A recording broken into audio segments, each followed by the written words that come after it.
activement, plus que jamais, défendre cet événement et son rôle, à la fois éducatif, culturel, artistique et plus encore de développement de notre ville et de notre territoire. Pour entrer sans plus attendre dans le vif du sujet, j'ai le plaisir de saluer et de remercier notre conférencier de ce soir, Arnaud Lacan, docteur en sciences économiques, qui nous parlera de travail durable. Une belle manière de mettre en perspective la thématique du travail que nous explorerons au cours des 10 jours du festival, de l'association autour des rencontres philosophiques de Langres et de ses dizaines de bénévoles très actifs, mais aussi des partenaires qui enrichissent la programmation de leurs propositions. Pour terminer, je souhaite rappeler à nouveau que ce festival reçoit le soutien fidèle et indispensable de nos partenaires institutionnels, la DRAC, la région, le département, que je remercie très sincèrement, ainsi que celui du ministère de l'Éducation nationale, dont le partenariat avec l'association ARPL et avec la ville de Langres est absolument essentiel, voire vital, à la bonne réalisation de cet événement. Je remercie également nos partenaires privés, que je salue très chaleureusement. Je vous souhaite à tous, à partir de ce soir, une belle dizaine philosophique. Merci. Dans un état d'esprit d'envie, un peu anxieuse et curieuse, que après 12 ans, ça paraît comme une évidence, ces rencontres philo qui reviennent chaque année, voilà, donc qui sont bien installées sur le territoire.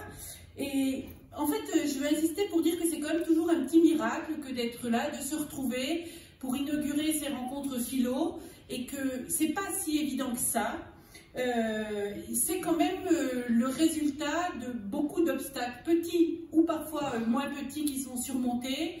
C'est beaucoup d'énergie qui est mise par les uns et les autres. C'est la rencontre de des services, de bénévoles, de partenaires. Enfin, c'est une sorte d'alchimie sur le territoire qui se fait, et tout ça, c'est jamais une évidence. Il y a de la complexité derrière cet accueil, cette ouverture, et c'est important peut-être de se le redire à cette occasion. Alors peut-être cette année encore plus que d'autres années, compte tenu des changements au niveau des services de la ville de Langres, et c'est l'occasion d'accueillir et de saluer tout le travail et l'adaptation qu'ont eu et qu'ont connu Julie et Camille, mais aussi de nouvelles présidentes. Tous les indicateurs me semblent au vert, la participation, vous en témoignez ce soir, mais l'inscription nombreuse aux différents événements, les enseignants inscrits au PNF plutôt plus nombreux que d'habitude, le public scolaire plus nombreux que d'habitude également. Alors cette année, la thématique du travail est particulièrement emblématique de ces questionnements. S'intéresser au travail, c'est se poser la question du rôle de travail dans une vie, dans une société, c'est se demander quelles sont les conditions, quels sont les fondements de ce qui fait notre quotidien, même si Jean Viard, qui était dans une autre manifestation de la ville la semaine dernière, a dit que finalement ça représentait que 10% de notre temps de vie.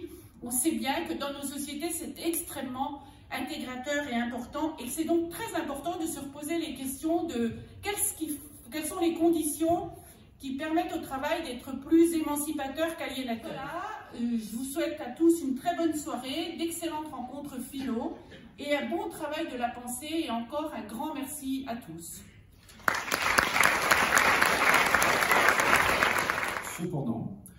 Cependant, des mutations sont assez profondes qui modifient, parfois sans qu'on s'en aperçoive réellement, qui modifient ce rapport au travail, qui modifient la place du travail dans la société et qui modifient même, je dirais, la catégorisation sociale au regard du travail.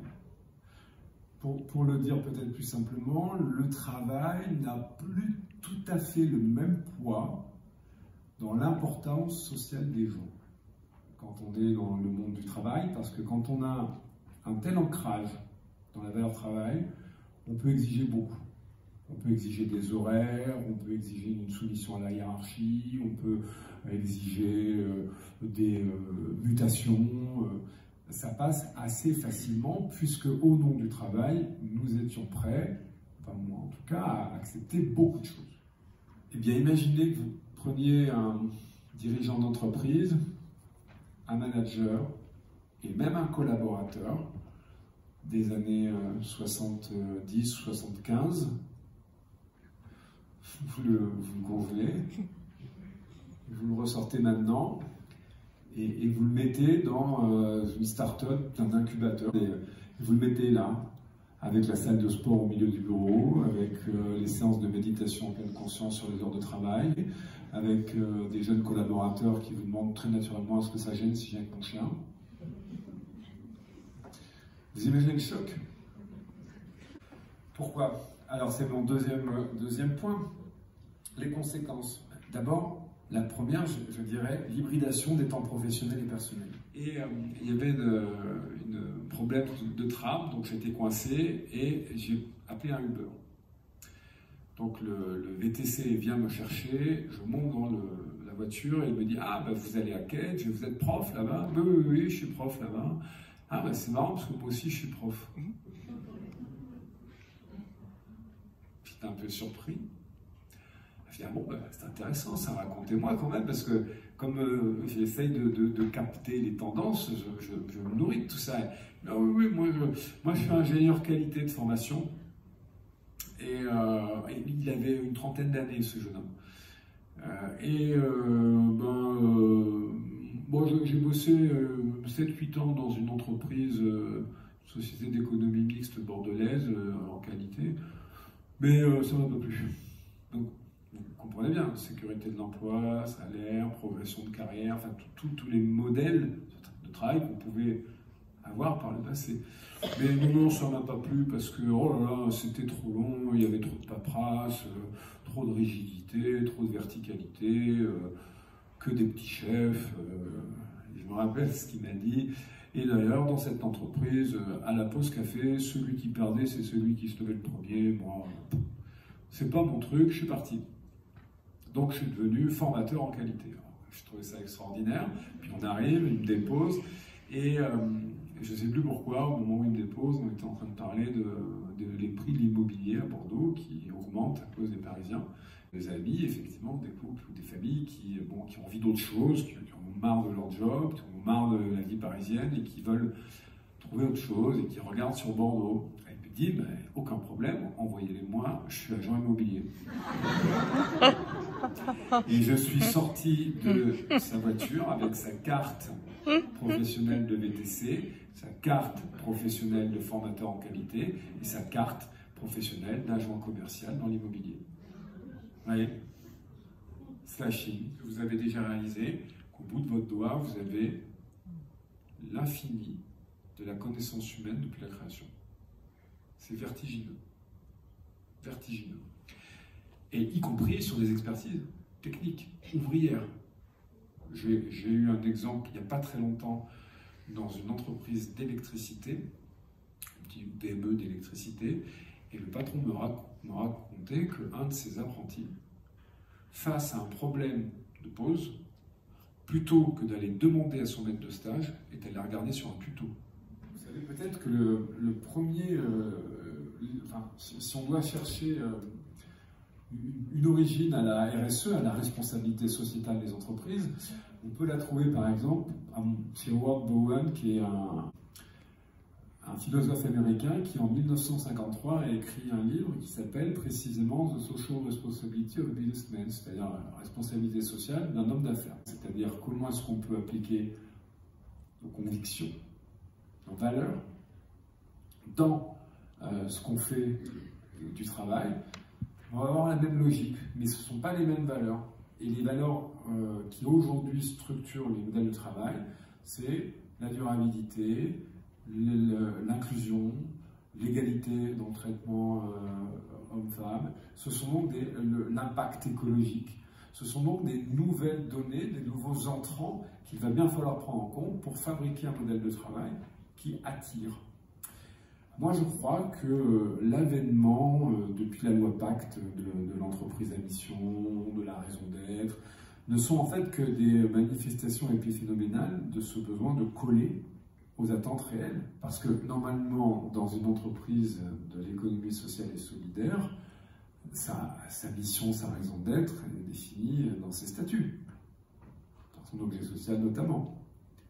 Et bien pourtant, on voit des entreprises de l'ESS qui vont aller chercher l'entreprise à mission, qui vont inscrire une raison d'être, etc. Moi, je crois que c'est tout simplement parce qu'on sent monter ce besoin de respectabilité du travail.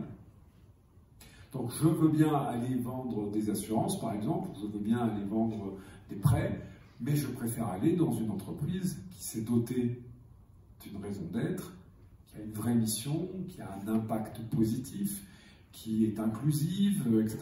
Et croyez bien que les nouvelles générations scrutent les indicateurs sociétaux des entreprises. Qu'on le veuille ou non, croyez bien que je ne défends rien, je ne fais que vous livrer ce qu'on observe. Le CDI est en recul. Pour X raisons, il n'y a plus de plein emploi. Ce qui veut dire que nous avons un décalage entre le financement de la protection sociale et la protection sociale elle-même. Et quand on parle d'ubérisation des travailleurs indépendants, ce n'est pas un petit sujet. D'autant plus que, et ça c'est un des problèmes de cette myopie des valeurs au travail aujourd'hui, c'est que c'est bien de penser qu'au présent. Mais si jamais ça dure, qu'est-ce qu'on a prévu? J'ai fait une étude sur le rapport au risque des entrepreneurs. Eh bien, figurez-vous que tous les risques qu'ils prennent en compte sont les risques du présent. Ils ne mettent rien en place, ou très peu, en termes de protection sociale. Mais moi, j'y vois un vrai risque. C'est bien le slashing, c'est les freelances, la composition d'un emploi avec plusieurs supports d'activité, c'est bien, oui, mais aujourd'hui, nous ne sommes pas dans un système de protection sociale qui permet de conserver la même couverture que quand on est en CDI. D'un sentiment, d'une idée, moi je crois que les territoires, et notamment les territoires ruraux, sont mieux équipés que les territoires urbains pour ce rebond, pour cette métamorphose. Burnout, c'est que vous avez une charge de travail raisonnable, et alors vous ne voyez vraiment plus à quoi ça sert tout ça. Vous ne comprenez plus pourquoi vous vous levez le matin. Quel est mon impact? Quelle est mon utilité? C'est un phénomène qui a beaucoup touché la population entre 35 et 45 ans actuellement, qui a commencé aux États-Unis et qui est arrivé chez nous, qu'on a appelé la manifestation des bullshit jobs. Je ne sais pas si je dois traduire. Bullshit jobs, les jobs de merde. C'est-à-dire en fait les métiers qu'on fait mais sans aucune valeur ajoutée en termes de sens.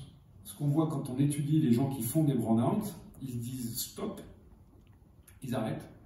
Et on retrouve ces gens-là, qui étaient souvent des profils plutôt diplômés, plutôt dans des grandes entreprises urbaines, etc.